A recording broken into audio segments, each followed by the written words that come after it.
Viens Seigneur, ne tarde plus, hâte le jour de ton retour. Fais lever sur terre la splendeur de ta gloire. Fais lever sur terre la splendeur de ta gloire.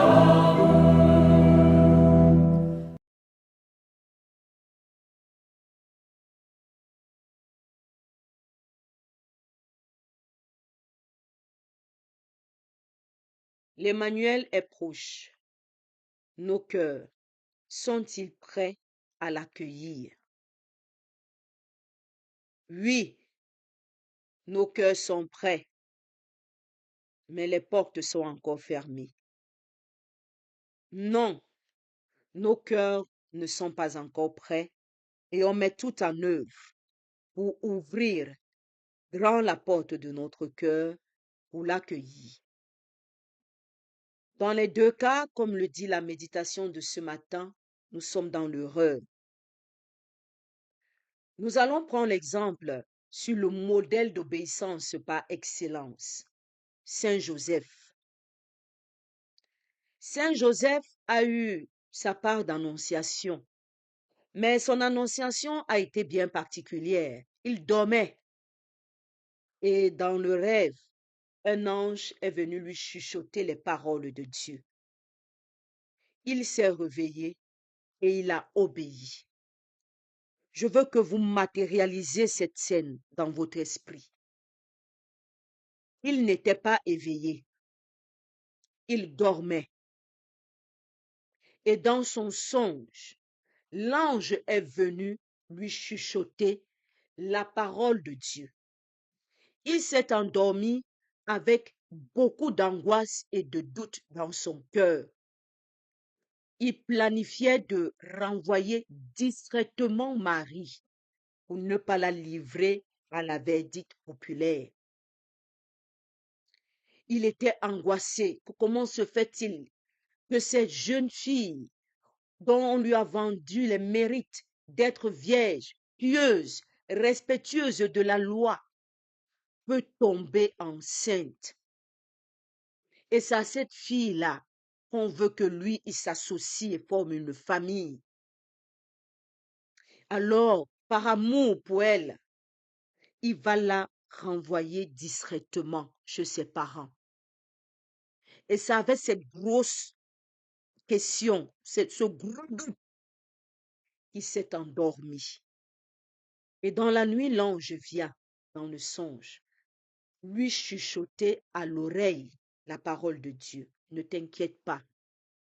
Ne crains pas de prendre Marie pour épouse, car l'enfant qu'elle porte en son sein est le saint des saints, le Fils de Dieu. Il se réveille. Il ne pose pas de questions. Il ne se demande pas si le rêve est réel ou pas. Il obéit à Dieu. Et il prend Marie chez lui comme épouse, la protège et protège l'enfant qui devient son fils adoptif. Voilà un modèle d'obéissance que tous les enfants de Dieu doivent copier et imiter. Nous devons faire confiance à la parole de Dieu et obéir à l'instant T qui nous appelle. Marie également est ce modèle. Elle rencontre l'ange, elle voit l'ange qui lui annonce qu'elle est la mère du Fils de Dieu et que Dieu l'a choisie. Elle ne dit pas à l'ange, attends, je m'en vais voir mon père, je m'en vais voir ma mère et je leur pose la question parce que moi je suis promise à mariage et Dieu connaît les lois. Qui attendent, on va rassembler les anciens de l'église et on va les émettre cette question-là. Et s'ils sont d'accord, moi aussi je serai d'accord parce que je ne dépends pas de moi-même. Je suis promise à un homme.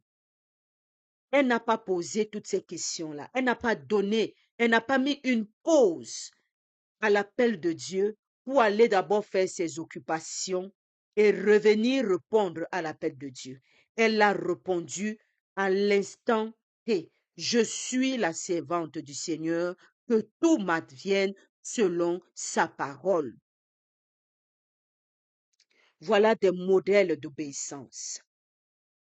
Voilà pourquoi dans la méditation de ce matin, que ce soit l'enfant qui a obéi après avoir dit non, que ce soit l'enfant qui n'a pas obéi, ce n'est pas l'idéal pour Dieu.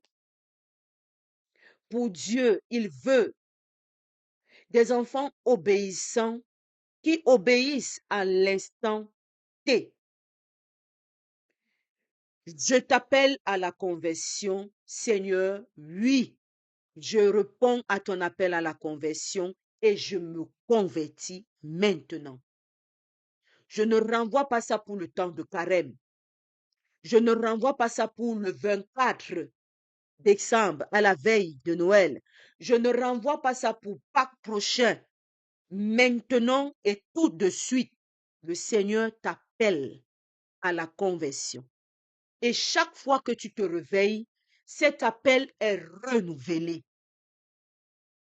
Chaque fois que le Seigneur insouffle son souffle de vie dans tes narines et te sort du sommeil, il renouvelle non seulement ses grâces, mais il te renouvelle aussi son appel à la conversion.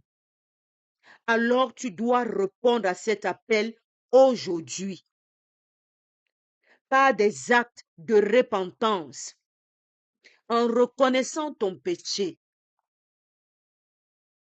en reconnaissant ton tort et en demandant pardon à Dieu, en posant des actes de pénitence pour reconnaître ton tort et faire un pas de plus dans ta conversion.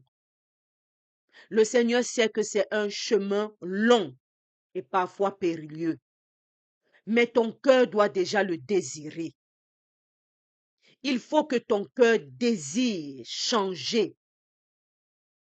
et Dieu s'occupera du reste. Il faut déjà que tu le désires ardemment dans ton cœur et il va te donner tous les moyens qu'il faut pour que tu avances dans ton chemin de conversion. Mais Dieu connaît le cœur de l'homme. Voilà pourquoi ce qu'il regarde très souvent, ce n'est pas nos réponses, mais c'est les actes. Parce qu'il sait que nous sommes promptes à dire oui, je le rejette, comme on l'a fait à nos baptêmes. Rejetez-vous le mal et ses œuvres. On le crie pour ceux qui ont crié, parce que maintenant on le chuchote. Oui, je le rejette. Avant, on disait oui, je le rejette. Mais au fur et à mesure que les années passent, le oui là devient un oui faible. Le volume, la tonalité de notre voix diminue. Maintenant, on peine même à attendre les parents des baptisés ou bien les baptisés eux-mêmes répondre à cette question avec foi. Rejetez-vous le péché et ses œuvres. Rejetez-vous le mal et ses œuvres. Vous devez le répondre avec foi. Oui, je le rejette. Et le Seigneur sait que non, oui, je le rejette, c'est juste pour faire la photo. Juste pour que le prêtre sourit et qu'il continue le baptême et vous verse l'eau baptismale sur la tête. Parce que le Seigneur sait que tout juste après, nous allons avoir une vie de désordre.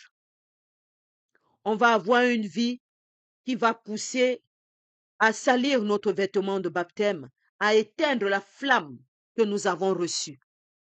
Alors il attend et il est patient. Et pour nous aider, il a envoyé son fils. Va les aider pour qu'ils se remettent sur le chemin. Et Jésus est venu rétablir ce pont de réconciliation entre le Père et nous. Il est venu reconstruire ce pont de miséricorde et il nous demande de traverser le pont de miséricorde, de nous mettre sur ce pont de miséricorde pour le traverser. Et maintenant, Dieu nous attend dans nos actes. Est-ce qu'on a compris la venue du Christ? Est-ce qu'on le regarde et on l'imite pour changer, pour nous transformer? Est-ce qu'on écoute sa parole, les enseignements qu'il nous a donnés? Est-ce qu'on la médite et on la met en pratique pour changer de vie, pour quitter l'ancien nous, pour nous revêtir de l'enfant nouveau? C'est là-bas que Dieu t'attend. C'est pas dans ton oui qui va durer une seconde, le temps de la prière avec sœur Françoise. C'est dans l'acte, c'est dans les actions. C'est dans les actions que Dieu t'attend. Il veut voir ton oui se matérialiser dans le réel. Voilà pourquoi je dis ne soyons pas des chrétiens du dimanche qui ne disent que oui dimanche. Le lundi, ils sont une autre personne. On devient des bipolaires spirituels. On est chrétien le jour de carême, le jour de Pâques, et après, on devient des démons. On devient des chrétiens le jour de Noël, le temps de l'Avent, et après, on devient des démons. On est des bipolaires spirituels. Parce que le Seigneur nous attend dans nos actes. Tu as dit que tu veux changer. Il va mettre devant toi tout ce qu'il faut. Tu as le chapelet à la divine miséricorde. Tu as une main miséricordieuse. Tu as la parole de Dieu. Tu as l'Esprit Saint. Tu as l'Esprit consolateur. Tu as l'Esprit défenseur. Tu as l'Esprit de sagesse. Tu as l'Esprit d'intelligence. Tu as l'Esprit de force. Tu as l'Esprit de crainte de Dieu. Tu as les anges autour de toi. Tu as le prince de la milice céleste auprès de toi. Tu as ton ange gardien. Tu as les saints et saintes du ciel, les justes, les âmes des justes. Tu as les prophètes. Tu as tes prêtres. Tu as tes confesseurs. Tu as le pape. Tu as tout pour changer de vie. Alors il t'attend dans tes actes et non dans ton verbiage, ton oui qui n'est que parole. Il veut que ton oui parole devienne oui action. Que ton oui parole devienne oui action. Alors nous sommes dans le temps de l'Avent, il est temps d'agir et non d'être immobile et attendre que le Christ vienne. Il ne va pas forcer ta porte. Il faut que tu ouvres la porte pour que le Christ entre. C'est ce geste que Dieu attend de toi. Lève-toi et ouvre la porte. Lève-toi et ouvre la porte pour accueillir la miséricorde de Dieu qui vient par son Fils Jésus. Lève-toi et ouvre la porte. Alors, disons oui à Dieu, mais mettons-nous aussi en action. Ne disons pas oui comme le deuxième enfant et après, nous devenons infidèles aux promesses de notre oui. Soyons fidèles à nos promesses de oui. Je rejette le mal et ses œuvres. Et accueillons la lumière du monde qui va nous aider à dissiper nos ténèbres et nous accompagner dans nos chemins de conversion. Loué soit Jésus-Christ à jamais. Bénissons le nom du Seigneur. Nous rendons grâce à Dieu. Amen.